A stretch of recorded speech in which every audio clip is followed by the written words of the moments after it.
Okay, everybody, you're on an island. You've just been shipwrecked. Surrounding the whole island is terrible sharks. But 100 yards away, there's an island where you'll be safe. So, we're dividing you into two groups, and you use the materials that are over here. And let's see how you're going to get off that island.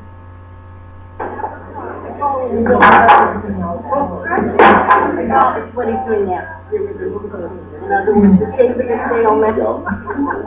Well, if you get down there. That's right. So you can practice on land. Actually, the water was very cool. It's probably really easy. I'm sure. But you know what? You know what? And we'll need the backup plan. What do you need from us to help you?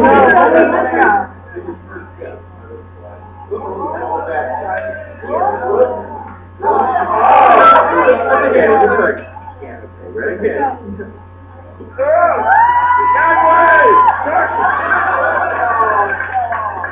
We're lashing together our boat now with vines, and our only major concern is whether or not we should give up the sail altogether and paddle our way home, or whether we just keep going under the sail.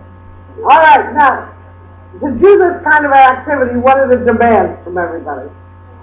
Flexibility, yeah, creativity. Of course, we had scarce resources, and because of that, we really had to negotiate within our own team which we were going to go with and what we were going to use our resources for. So you had to be able to give up some of your own ideas to make it work for the team. And humor helps. Humor was a big aspect. Knowing each other's experiences in terms of who could swim, just in case. Right, that would be good. That was helpful. One thing regarding the future is all students need to be able to use their critical thinking, their problem solving in a new world.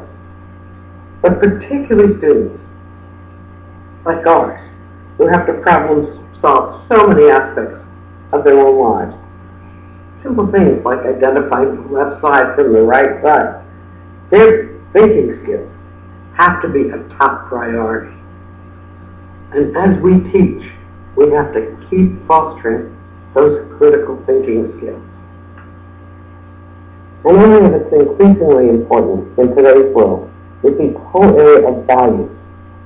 Our kids don't learn naturally as others from watching other people behave. They have to be taught explicitly certain things. For example, we're being taught a world of peace starts with being able to manage our own behavior, to be responsible for our own behavior, to know that anger is okay if one handles it correctly. It's these kinds of things that we need to work on. So what are the values that you think are important to teach in the classroom, along with reading and writing and arithmetic and social skills? Cooperation, hardworking, taking responsibility. Taking responsibility for oneself. Exactly. Taking responsibility when nobody else is. Conscientiousness. What else? Honesty. Good. And that word we learned recently? Integrity. How about daring to try? Daring to risk being wrong. That's so important. And problem solving. Problem solving is incredible. And respect for differences, for diversity, for unusual ways of doing things. How about originality? And what about humor? Trust, because without trust, you can't really have learning, because you have to be able to trust the teachers or the books or the information sources or your own senses. So without trust, you have to encourage trust in the kids. Knowing your own feelings is like a beautiful day, you've had a wonderful breakfast, talk to people you care about, go to work, you're feeling fine, and suddenly you're in a class, a couple of children, and you're in a confrontation with a child. Now, what is that all about? It's why the teacher has to be a barometer of feelings. It's why you have to know yourself better than anybody else. Because you've got to be able to ascertain that you are not angry, that this child is angry, and that you could avoid a confrontation by saying, somebody insulted me on the bus today, did somebody make you angry? I feel you're angry.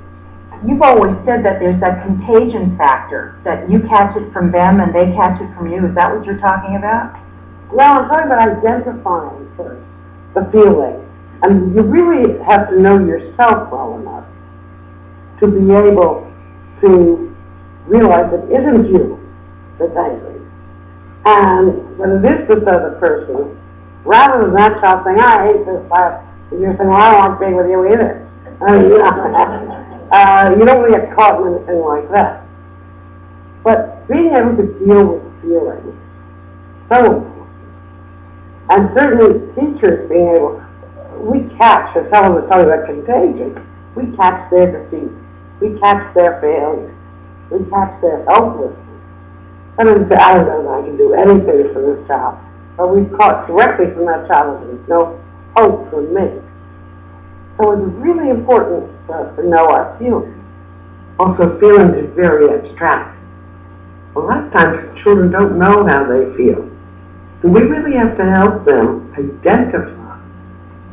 Oh, that you're feeling angry. Let's look at the cause. Let's look at what it's doing to you.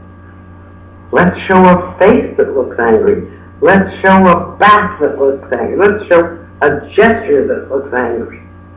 So that we can develop all of this. And it's necessary, and certainly as the children get older and into high school, we really need them to know all kinds of ways of avoiding violence, of avoiding falling apart and dropping out of school. And all of this needs attention in the early years so we build up a wealth of knowledge about ourselves and our feelings, particularly those who are much more vulnerable. And that's our population. So it's how to foster these values that we care about. Cooperation, thoughtfulness, kindness for one another. Lewis, can you perhaps tell us some of your ideas on this subject? One of the things that we know about young children especially is that we tend to assume that they understand what being polite is about, or about being considerate or being thoughtful of other people. And so certainly a part of what we do with these children is to help to teach them about the positive behaviors that we want them to exhibit. And the best way to do that, we've found, is to talk about the behavior and also to enable the children to practice that behavior. And so as part of that training and also part of the behavior management system for classrooms, teachers kind of come up with different ideas to reinforce specific behaviors. And one of those things that many of the teachers have used is this idea of making a pizza, where all of the parts of the pizza are added to complete it, each part being added when somebody in the class exhibits a certain behavior that everyone's working on. For example, giving compliments. If we are learning about giving compliments, and every time the teacher hears someone giving a compliment, then we can put a piece of the pizza on. And then when it's all finished, the whole group gathers and shares a pizza or two. Similarly, some teachers will use a little jar with just filling it with popcorn kernels. And when it gets up to a certain line on the jar, then they'll have a popcorn party. This can also reinforce groupness and kind of working together as a common goal.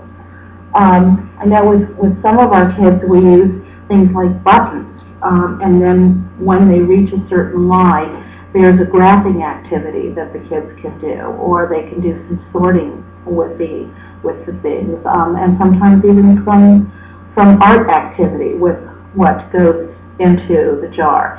It's simply a matter of kind of identifying the particular behavior and then reinforcing it in some way with materials, something concrete. One of the things that we do in occupational therapy is to build obstacle courses.